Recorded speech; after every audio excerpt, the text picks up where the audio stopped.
Hello, if we've never met before, my name is Rachel and I like to share messages about healing, overcoming challenges, because we all need more life skills. And I'm very passionate about that to at least have a better life than just feel like I'm suffering. You know, life is hard, so being happy all the time might be unrealistic, but if you can have habits and choices that lead to a more content experience, then that's what I want to share with people.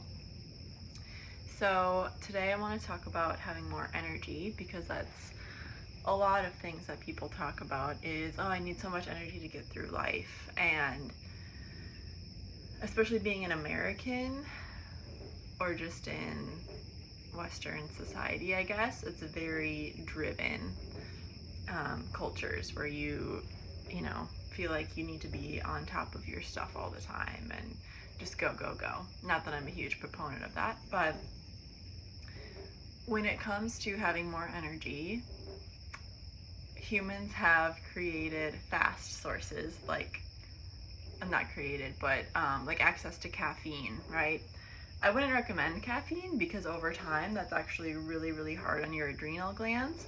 Now, adrenal means same thing as adrenaline, right? So it's kind of making your body create more adrenaline. So over time, that's going to be very taxing on your adrenal glands.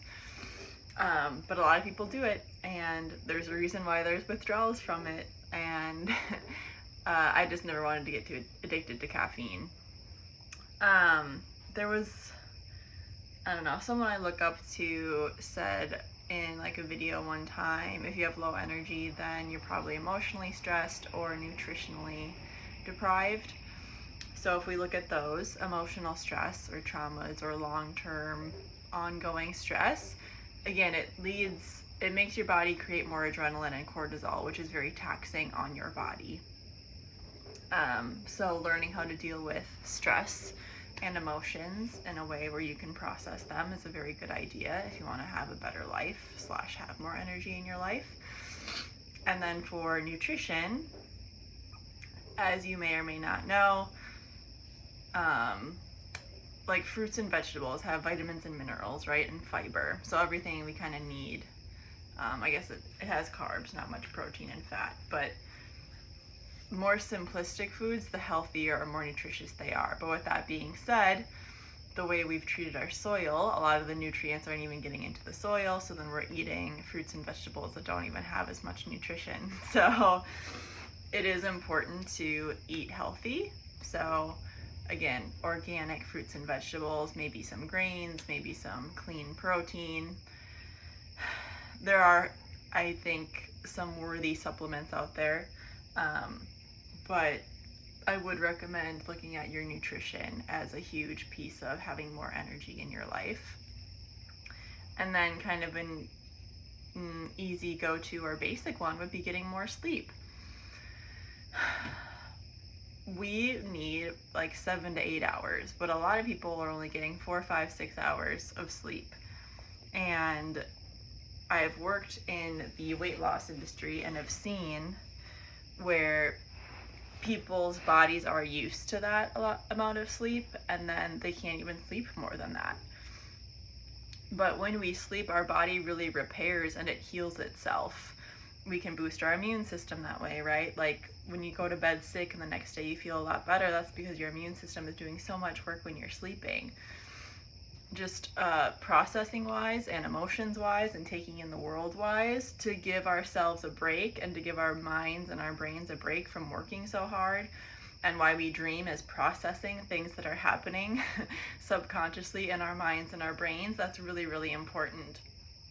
So again, I've always really valued a good night of sleep. I've been doing that since I've been a teenager, because when I don't sleep, I'm not my best, and that just wasn't something I was willing to do with my life. But you know, there's the go-to basics of sleep hygiene, like having a cool room and dark blinds and windows, and you know, turning off electronics before bed, and melatonin. So I like that there are tools, but I've also found I had insomnia when I went off to college. I couldn't fall asleep at night, and that was because I was so stressed, right, and worried and anxious. And then more recently, in more recent years, sometimes I can fall asleep fine, and then I'm up for a couple hours in the middle of the night around like 3 to 5, which I know is liver time, so I know my liver is doing a lot of work. I just know that's kind of happening in my life now. So that being said, that's where I like other kind of alternative tools. So if you want to go to an Ayurvedic practitioner, or get acupuncture, or do yoga, or go to I've seen chiropractors that have nutrition response testing and kinesiology testing. You might have toxins or heavy metals that are just wreaking havoc on your body. So there's a lot of things that might be going into it. And again, obviously I'm a huge proponent of integrative and holistic medicine. I haven't looked into it too much, but my guess when you go to a sleep study would just be, well, we didn't really find anything. Well, okay, then why isn't my brain sleeping how it's designed to? I also see a chiropractor that's for my vagus nerve specifically. So again, nervous system work. Stimulating the vagus nerve with cold, alternate nostril breathing. Q1RT is always something that I will share that really changed my life. Quantum neural reset therapy, again, big nervous system tool. So anyway, that's some basics for more energy.